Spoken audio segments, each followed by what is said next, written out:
जय हिंद। कैसे आप सब लोग? उम्मीद है बहुत अच्छे होंगे दोस्तों। आज हम पढ़ने वाले कक्षा 10 विज्ञान की जो बहुविकल्पीय प्रश्नों की जो सीरीज चल रही है दोस्तों, उस सीरीज में आज हम 6वें पायदान पे पहुंच चुके हैं, मीन्स अध्याय 6। और अगर देखा जाए तो कक्षा 10 में अध्याय 6 की शुरुआत हो जाती है जीव विज्ञान से, और 1 से लेकर 5 पार्ट तक आप जानते हैं अच्छी तरह रसायन विज्ञान में। अभी जस्ट इसके पहले जो वीडियो आई थी 5वां अध्याय था, वो रसायन विज्ञान का अंतिम वीडियो थी दोस्तों। और अब यहाँ से जो है, क्योंकि हाई स्कूल में ना तो रसायन विज्ञान अलग है, ना तो जीव ना बायोलॉजी, क्योंकि एक ही किताब में तीनों विज्ञान है। और बहुविकल्पी आने हमने पहले ही दोस्तों आपको बताया, टोटल बहुविकल्पी दोस्तों 11 आएंगे। फिर से आपको बताना चाहेंगे 4 क्वेश्चन फिजिक्स से, 4 क्वेश्चन बायोलॉजी से, और 3 प्रश्न आपके किससे रहेंगे?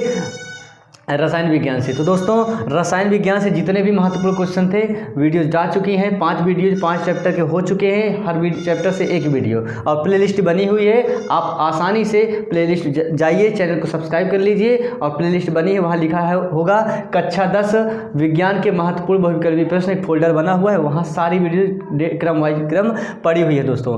क्योंकि आप लोग सभी जानते हैं बूंद बूंद से घड़ा भरता है दोस्तों। जब आप बहुविकल्पी कंप्लीट कर लेंगे, अति लघुत्तरी कंप्लीट करेंगे, लघुत्तरी कंप्लीट करेंगे दोस्तों, दीर्घ में तो कोई झंझट ही नहीं है, कोई टेंशन ही नहीं रहेगी, और आपके बेस्ट मार्क्स आ सकते हैं, ऐसा हम मानते हैं दोस्तों। और जय प्रक्रम का जो पहला क्वेश्चन बहुत ही इंपॉर्टेंट है एग्जाम में। जितने भी क्वेश्चन दोस्तों आपके सामने 14 टॉप 14 इस चैप्टर के लिखे हुए हैं, जो हमको लगे कि आपके एग्जाम की दृष्टि से महत्वपूर्ण है। क्वेश्चन नंबर 1, निम्नलिखित में से कौन सा एक कोशिकीय जीव है? ठीक है दोस्तों, निम्नलिखित में से कौन सा एक कोशिकीय जीव है? 4 ऑप्शन है, अमीबा, पैरामीशियम, युग्लिना, ये सभी। तो दोस्तों देखा जाए तो एक कोशिकीय जीव होते हैं, बहुकोशिकीय जीव होते हैं, तो युग्लिना हो चाहे पैरामीशियम हो चाहे अमीबा, ये सभी आपके कौन से होते हैं? एक कोशिकीय जीव होते हैं। ऑप्शन नंबर डी इसका सही आंसर। क्वेश्चन नंबर 2, स्वपोषी पोषण के लिए आवश्यक है। एक होता है स्वपोषी, एक परपोषी, है कि नहीं? आप लोगों ने पढ़ा होगा थ्योरी में कि स्वपोषी किसे कहते हैं।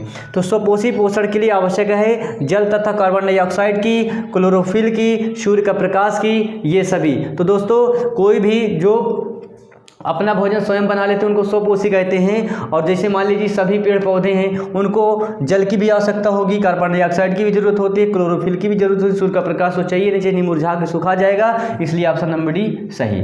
इसका भी ऑप्शन नंबर डी ही सही है। और क्वेश्चन नंबर 3 लिखा हुआ है, पौधों में प्रकाश संश्लेषण द्वारा भोजन का निर्माण होता है, तो जड़ में होता है कि पत्ती में होता है कि तने से होता है कि फूल में होता है? तो दोस्तों जो पौधों में प्रकाश संश्लेषण क्रिया होती है वो आपकी पत्ती में होता है, ठीक है। और पत्ती में आप जानते हैं क्लोरोफिल नामक पदार्थ पाया जाता है, हरा पदार्थ, उसी से रासायनिक क्रिया होती है और भोजन का निर्माण होता है। अगला क्वेश्चन 4, प्रकाश संश्लेषण में उत्पन्न होने वाली ऑक्सीजन निकलती है, तो प्रकाश संश्लेषण में जो ऑक्सीजन गैस निकलती है वो वायु से निकलती है कि जल से निकलती है कि कार्बन डाइऑक्साइड से निकलती है कि परहरिन के विखंडन से निकलती है? तो दोस्तों आप जानते हैं जल में तो SO2H2O जल का सूत्र ही होता है, आप जानते हैं। तो ऐसे भी याद कर सकते हैं कि हाइड्रोजन से ऑक्सीजन निकल सकता है। देखिए ना, हाइड्रोजन और ऑक्सीजन मिलकर ही तो जल का निर्माण करते हैं। तो क्वेश्चन साफ साफ दर्शा रहा है जल से, यह ऑप्शन नंबर बी सही है। क्वेश्चन नंबर 5, प्रकाश संश्लेषण की क्रिया में पादप निम्न खाद्य बनाते हैं, तो जो प्रकाश संश्लेषण की क्रिया होती है उसमें कौन सा खाद्य बनाते हैं? प्रोटीन बनाते हैं, वसा बनाते हैं, मंड के रूप में कि क्लोरोफिल के रूप में?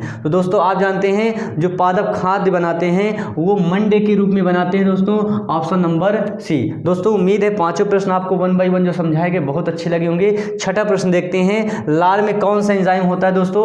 लार में बहुत ही इंपॉर्टेंट दोस्तों एंजाइम होता है टाइलिन, पेप्सिन, श्लेष्मा, ये सभी। तो हमारी जो लार में दोस्तों एंजाइम पाया जाता है उसका नाम है टाइलिन। हमारे लार में टाइलिन नामक एंजाइम पाया जाता है। क्वेश्चन नंबर 7, निम्न में से कौन सा विटामिन केवल जल में घुलनशील है? दोस्तों आप जानते हैं जल में घुलनशील विटामिन और जल में अघुलनशील विटामिन, इस बात आप जानते हैं। तो विटामिन ए, बी, डी, ई। तो आप एक ट्रिक याद करिएगा, तो विटामिन बी और सी ये आपके एक साथ रहते हैं, बाकी जितने विटामिन हो चाहे ए हो, डी हो, ई हो, के हो, वो सारे अलग रहते हैं। तो यानी देखते हैं सी तो इसमें है नहीं, तो ऑप्शन नंबर बी जिसमें बी लिखा है यही आपको उत्तर सही है कि निम्न में कौन सा विटामिन केवल जल में घुलनशील है? Vitamin B. अगला क्वेश्चन 8वां, निम्नलिखित में से कौन सा एंजाइम अम्लीय वातावरण में कार्य करता है? कौन सा एंजाइम, कौन सा? ट्रिप्सिन, पेप्सिन, लार, एमाइलेज। तो दोस्तों हमारे आंसर लगाने से पहले आप बता दें तो बहुत अच्छी बात है, यानी option number B pepsin.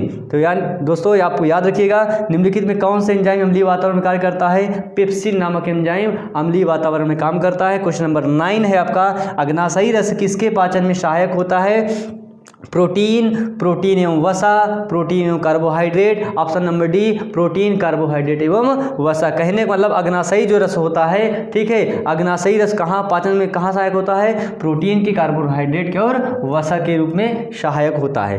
Question number 10, निम्नलिखित में से किसका हृदय 3 कोष्ठी होता है, मतलब 3 वेश का बना होता है? जल स्थल चर का, कि मछली का, कि स्तनधारी का?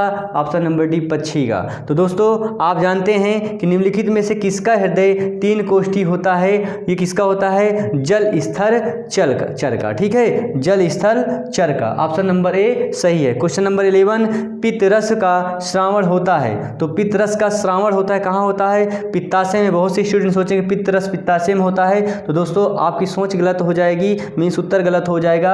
अमीनो अम्ल का वहन, ऑक्सीजन का वहन, ठीक है। तो कहने पित्तरस का श्रावण होता है किसमें? पित्ताशय में, यकृत में, अग्नाशय में, आमाशय में। तो दोस्तों पित्तरस का जो श्रावण होता है वो आपका यकृत, जिसे लीवर कहते हैं, वहाँ होता है। क्वेश्चन नंबर 12, पादप में जाइलम उत्तरदायी है किस चीज़ के लिए? जल का वहन करने के लिए, भोजन का वहन करने के लिए, अमीनो अम्ल का वहन करने के लिए, कि ऑक्सीजन का वहन करने के लिए? तो दोस्तों पादप में जाइलम का मतलब ही हो गया जल, यानी जल का वहन करने के लिए, फ्लोएम भोजन का वहन करने के लिए। क्वेश्चन नंबर 13, पौधों में पत्तियों तक जल तथा खनिज लवण स्थानांतरित होता है किसमें? जाइलम द्वारा, फ्लोएम द्वारा, मज्जा द्वारा, वल्कुट द्वारा। तो दोस्तों पौधों में पत्तियों द्वारा जल बता गया ना, तो जल आपका जाइलम द्वारा, ठीक है। अगला क्वेश्चन 14, फ्लोएम द्वारा भोजन का स्थानांतरण होता है कहाँ होता है? सुक्रोज के रूप में, प्रोटीन के रूप में, हार्मोन्स के रूप में, वसा के रूप में। तो दोस्तों फ्लोएम किसके रूप में होता है? सुक्रोज के रूप में। ऑप्शन नंबर ए सही है। दोस्तों जीव विज्ञान का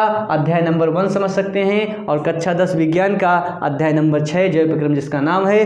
टॉप 14 प्रश्न हमको जो लगे कि आपके एग्जाम में अगर इस चैप्टर से बनेगा तो यही प्रश्न बन सकते हैं, ऐसी हम उम्मीद करते हैं, और आपसे भी आशा करते हैं कि आप बढ़िया पढ़ाई कर रहे होंगे। और हम आपसे मिलते हैं अपने नेक्स्ट वीडियो में, तब तक के लिए जय हिंद।